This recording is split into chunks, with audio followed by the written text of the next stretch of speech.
ओम शांति। सफलता मूर्त बनो, वेट्री मूर्तियाह आगुंगल। जहाँ यूनिटी है वहाँ सहज सफलता है, लेकिन किसी को गिराने में यूनिटी नहीं करना। सदा उड़ती कला में जाना है और सबको ले जाना है, यही लक्ष्य रहे। எங்கே ஒற்றுமை இருக்குமோ அங்கே சகஜமான வெற்றி கிடைக்கும்.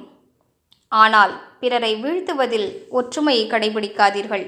சதா தானும் பறக்கும் கலையில் செல்ல வேண்டும், பிறரையும் பறக்கச் செய்ய வேண்டும். இதுவே லட்சியமாக இருக்க வேண்டும்.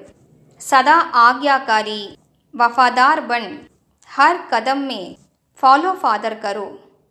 சதா கட்டளைக்கு கீழ்ப்படிந்தவராகி நம்பகத்திற்குரியவராகி ஒவ்வொரு அடியிலும் தந்தையை பின்பற்றுங்கள். जो बाप के गुण वो बच्चों के, जो बाप का कर्तव्य वो बच्चों का, जो बाप के संस्कार वो बच्चों के, यही सफलता मूर्त बनने का आधार है. எவை தந்தையின் குணங்களோ அவை குழந்தைகளுடையதாக இருக்க வேண்டும். எது தந்தையின் காரியமோ அது குழந்தைகளுடையதாக இருக்க வேண்டும். எவை தந்தையின் சம்ஸ்காரங்களோ குழந்தைகளின் சம்ஸ்காரங்கள் அவையே இருக்க வேண்டும். இதுதான் வெற்றி மூர்த்தியாக ஆவதற்கான ஆதாரமாகும். ஓம் சாந்தி.